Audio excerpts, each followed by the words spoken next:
بسم اللہ الرحمن الرحیم نحمدہ ونصلی ونسلم علی رسول الکریم اما بعد اللہم صلی علی سیدنا محمد وعلی آل سیدنا محمد وبارک وسلم۔ حضرات گرامی، 20 رمضان المبارک کو اللہ پاک نے مسلمانوں کو عظیم فتح مکہ عطا فرمائی۔ یہ حضور علیہ الصلوۃ والسلام کی زندگی کی سب سے بڑی فتح ہے کہ جس کو فتح مبین قرآن مجید فرقان حمید کے اندر قرار دیا گیا۔ اس کے جو واقعات ہیں وہ کچھ اس طرح ہیں کہ فتح مکہ سے قبل مسلمانوں میں اور کفار میں ایک صلح نامہ تحریر ہوا تھا جسے تاریخ میں صلح حدیبیہ کہا جاتا ہے۔ صلح حدیبیہ کے صلح نامے میں ایک شرط یہ تھی کہ جو قبائل عرب ہیں ان کو اختیار ہے کہ وہ مسلمانوں میں سے اور کفار میں سے جس کے ساتھ چاہے وہ معاہدہ کر سکتے ہیں۔ تو مکہ کے 2 قبیلے، ایک بنو بکر تھے اور ایک بنو خزاع، یہ 2 قبیلے تھے جن کے اندر قدیم دشمنی پائی جاتی تھی۔ تو بنو بکر جو تھے وہ مکہ والوں کے، کفار کے اور قریش کے حلیف تھے، اور بنو خزاع جو تھے وہ مسلمانوں کے حلیف تھے، اور ان کا آپس میں معاہدہ تھا۔ بنو بکر کا مکہ والوں کے ساتھ معاہدہ تھا اور بنو خزاع کا جو معاہدہ تھا وہ مسلمانوں کے ساتھ تھا۔ کفار مکہ نے بنو بکر کے ساتھ مل کر بنو خزاع پر شب خون مارا، قتل و غارت کی، ان کا مال لوٹا۔ انہوں نے مسلمانوں سے مدد کی درخواست کی۔ جب نبی کریم علیہ الصلوۃ والسلام کو اس صورتحال کا پتہ چلا تو آپ علیہ الصلوۃ والسلام نے فرمایا، پیغام بھیجا اہل مکہ کو کہ قریش بنو بکر کی حمایت سے علیحدہ ہو جائیں تاکہ بنو بکر کو بدعہدی کی سزا دی جا سکے، یعنی انہوں نے جو بدعہدی کی، شب خون مارا، اس کی انہیں سزا دی جا سکے۔ دوسرا، یا پھر بنو خزاع کے مقتولوں کا خون بہا ادا کیا جائے۔ اس زمانے میں یہ تھا کہ جو لوگ مقتول ہو جائیں، قتل ہو جائیں تو ان کا خون بہا، اس کے ایک رقم دی جاتی تھی، وہ ادا کیا جائے، یا اعلان کر دیا جائے کہ معاہدہ ٹوٹ گیا ہے۔ حضور علیہ الصلوۃ والسلام کا قاصد جب یہ پیغام لے کر مکہ مکرمہ میں پہنچا تو اہل مکہ نے کہا کہ ہمیں تیسری شرط منظور ہے کہ ہم صلح حدیبیہ کو توڑتے ہیں۔ بعد میں کفار مکہ نے کوشش بھی کی کہ اس معاہدے کو بحال کر دیا جائے، لیکن بحال نہ ہو سکا۔ انہیں اپنی اس غلطی کا احساس ہو گیا۔ حضور علیہ الصلوۃ والسلام نے مسلمانوں کو حکم دیا کہ آپ خفیہ طور پر مکہ پر حملے کی تیاری کریں، اور چونکہ تبلیغ اسلام کی وجہ سے اسلام کثرت کے ساتھ پھیل چکا تھا، اس لیے 10,000 کا ایک لشکر نبی کریم علیہ الصلوۃ والسلام نے تیار فرمایا اور مکہ شریف کی طرف کوچ کیا۔ ان تیاریوں کو نبی کریم علیہ الصلوۃ والسلام نے اتنا زیادہ خفیہ رکھا تھا کہ کسی کو بھی کانوں کان خبر نہ ہو سکی، بلکہ ایک صحابی نے ایک عورت کو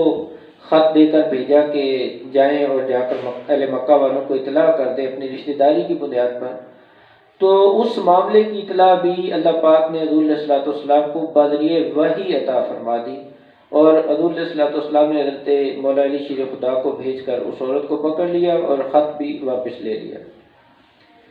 نبی کریم علیہ الصلوۃ والسلام کا یہ لشکر جو ہے وہ مکہ میں جب پہنچا تو مکہ کی مشہور وادی ہے، یہ 630 ہجری میں مدینہ سے روانہ ہوا، اور بہت سے اور لشکر بھی مسلمانوں کے ساتھ شامل ہوتے چلے گئے۔ یہ لشکر مکہ میں جا کر مکہ کی مشہور وادی مر الزہران میں وہاں پر ٹھہرا اور دور دور تک پھیل گیا، کیونکہ یہ نبی کریم علیہ الصلوۃ والسلام کی ایک جنگی حکمت عملی بھی تھی کہ آپ نے فرمایا کہ مسلمان دور دور تک خیمے لگائیں تاکہ جب کفار دیکھیں تو ان پر رعب طاری ہو سکے۔ تو مسلمانوں نے دور دور خیمے لگائے۔ کفار مکہ جب صبح اٹھے تو وادی میں اتنا بڑا لشکر دیکھ کر دنگ رہ گئے، اور ان میں سے کچھ ان کے بڑے سردار، جن میں ابو سفیان اور کچھ اور بھی سردار تھے، وہ معلومات کے لیے کہ یہ لشکر کہاں سے آیا ہے، وہ وادی مر الزہران کے سامنے پہنچے تو ان کی ملاقات حضور علیہ الصلوۃ والسلام کے چچا حضرت سیدنا عباس بن عبد المطلب رضی اللہ تعالیٰ عنہ سے ہو گئی۔ تو پوچھا کہ یہ کون سا لشکر ہے، تو انہوں نے فرمایا کہ یہ حضور علیہ الصلوۃ والسلام کا لشکر ہے اور آپ مکہ پر حملہ کرنے لگے۔ اس پر چونکہ ابو سفیان اس وقت مسلمان نہیں ہوئے تھے، پریشان ہوئے اور حضرت عباس سے کہا کہ میں اب کیا کروں؟ تو آپ نے ارشاد فرمایا کہ بہتر یہ ہے کہ حضور کے قدموں میں جا کر اسلام کو قبول کر لیں، اسی صورت میں معافی ہو سکتی ہے، کیونکہ اس وقت تک کفار کی طرف سے جو ہمیشہ کفار کے لشکر کی سپہ سالاری کیا کرتے تھے یا سرداری کیا کرتے تھے وہ ابو سفیان ہی تھے۔ اس پر ابو سفیان حضور علیہ الصلوۃ والسلام کے پاس حاضر ہوئے اور جا کر کلمہ پڑھا اور مسلمان ہو گئے، اور نبی کریم علیہ الصلوۃ والسلام نے ان کے گھر کو یہ اہمیت دی، یہ فضیلت دی کہ فرمایا کہ جو بندہ ابو سفیان کے گھر میں پناہ لے لے گا ہم اسے بھی معاف فرما دیں گے۔ آپ کے گھر کو دارالامان قرار دیا گیا۔ مسلمانوں کا یہ لشکر فاتحانہ صورت میں مکہ شریف میں داخل ہوا۔ ایک دو جگہ پر جھڑپیں ہوئی جہاں پر چند ایک لوگ قتل ہوئے کفار کی طرف سے اور 3 مسلمان شہید ہوئے۔ یہ لشکر اپنی پوری شان و شوکت کے ساتھ داخل ہوا، لیکن اس فاتحانہ لشکر کی جو شان و شوکت تھی وہ ایسی نہیں تھی جو دنیا کے بادشاہوں کی ہوا کرتی ہے کہ خوشی کے شادیانے بجائے جاتے ہیں، قتل و غارت کی جاتی ہے، درختوں کو کاٹا جاتا ہے، عورتوں کو قیدی بنایا جاتا تھا۔ یہ اس زمانے کی باتیں ہیں کہ جب رحمت عالم سید عالم علیہ الصلوۃ والسلام کا لشکر مکہ میں داخل ہو رہا ہے اور عجیب شان کے ساتھ داخل ہو رہا ہے کہ نبی کریم علیہ الصلوۃ والسلام کا سر اقدس بار بار اونٹنی کی کوہان کے ساتھ لگ رہا ہے، انتہائی عاجزی کے ساتھ، یا اللہ تو نے اپنے عاجز بندے کو فتح عطا فرمائی۔ ایک تو اس کا یہ ایک عجیب رخ جس سے غیر مسلم بھی متاثر ہوئے ہمارے سامنے آتا ہے۔ کوئی قتل و غارت نہیں کی گئی، اور ان لوگوں کو سامنے لا کر جب بٹھایا گیا جن میں سے کئی ایسے تھے جنہوں نے نبی کریم علیہ الصلوۃ والسلام کو شہید کرنے کی جسارتیں کی تھی، جنہوں نے کوڑا کرکٹ پھینکے تھے، جنہوں نے جگہ جگہ پر تنگ کیا تھا، مسلمانوں کا مال لوٹ کر جن کو وطن چھوڑنے پر مجبور کیا تھا، ان کو سامنے بٹھا کر نبی کریم علیہ الصلوۃ والسلام نے پوچھا کہ تم مجھ سے کس سلوک کی توقع کرتے ہو؟ اب کفار مکہ حضور علیہ الصلوۃ والسلام کی رحمت سے بخوبی واقف تھے، عرض کرنے لگے کہ آپ شریف بھائی ہیں اور شریف بھائی کے بیٹے ہیں، ہم آپ سے خیر کی توقع چاہتے ہیں۔ اس وقت رحمت عالم علیہ الصلوۃ والسلام کی زبان اطہر سے جو الفاظ ادا ہوئے وہ تاریخ میں شاید کوئی ایسا فاتح گزرا ہو، تاریخ ایسی مثال قائم کرنے سے قاصر ہے، جو آپ نے وہاں پر الفاظ ارشاد فرمایا لا تثریب علیکم اليوم، آج میں تم سے کوئی بدلہ نہیں لوں گا۔ کس کس کو معاف کیا گیا؟ ایسے ایسے لوگوں کو، واشی جس نے حضرت حمزہ کو شہید کیا تھا ان کو معاف کر دیا گیا، ہندا کو معاف کر دیا گیا جس نے حضرت حمزہ رضی اللہ تعالیٰ عنہ کا کلیجہ مبارک چبایا تھا، معاف کر دیا گیا، کتنے اور خون معاف کر دیے گئے، قتل و غارت گری معاف کر دی گئی، اور رحمت کا ایک عظیم باب کھلا کہ جس نے پھر اسلام کے اندر لوگوں کو جوک در جوک معافی کی صورت میں داخل کیے۔ جب رحمت کا یہ دریا امڑتا ہوا ان لوگوں نے دیکھا تو وہ جو سخت دل لوگ تھے ان کے دل پگھل گئے، ان کے اندر کی کیفیات بدل گئی کہ ہمارا رویہ ان کے ساتھ کیسا تھا، ان کا سلوک ہمارے ساتھ کیسا ہے، اور ایسی صورت آئی کہ جس کے بارے میں پھر اللہ پاک فرماتا ہے کہ اذا جاء نصر اللہ والفتح ورأیت الناس يدخلون فی دین اللہ افواجا، جب فتح آ گئی، اللہ کی مدد آ گئی،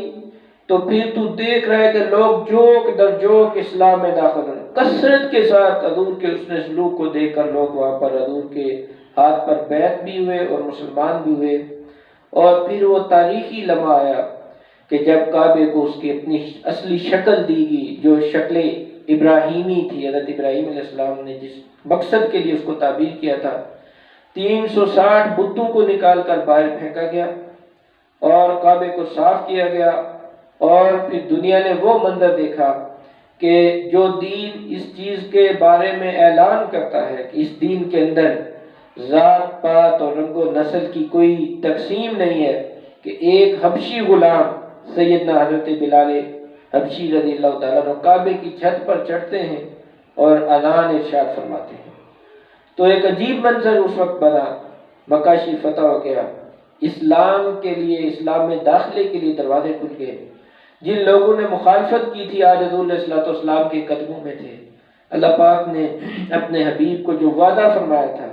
کہ ہم تجھے عظیم فتح عطا فرمائیں گے، وہ فتح عظیم عطا فرمائے گی، فتح مبین عطا فرمائے گی، اور مکہ شریف فتح ہو گیا، اسلام کے لیے دروازے کھل گئے۔ اور فتح مکہ جو ہے پھر اسی نے آگے فتوحات کے مزید دروازے کھولے، اور بالخصوص مسلمانوں کے لیے جو سب سے بڑی رکاوٹ اہل مکہ کی طرف سے تھی وہ ہمیشہ کے لیے دور ہو گئی۔ اللہ تعالیٰ سے دعا ہے کہ ان عظیم نفوس قدسیہ کے طفیل جنہوں نے مکہ فتح کیا، جو فتح مکہ کے دوران شہید ہوئے، شہدائے فتح مکہ کے طفیل ہم سب کے حال پر مہربانی فرمائے، اور ہمارے اندر بھی جذبہ بیداری ملت اور احیاء اسلام کی تحریکوں کو کامیاب فرمائے۔ وما علینا الا البلاغ المبین۔ شکریہ۔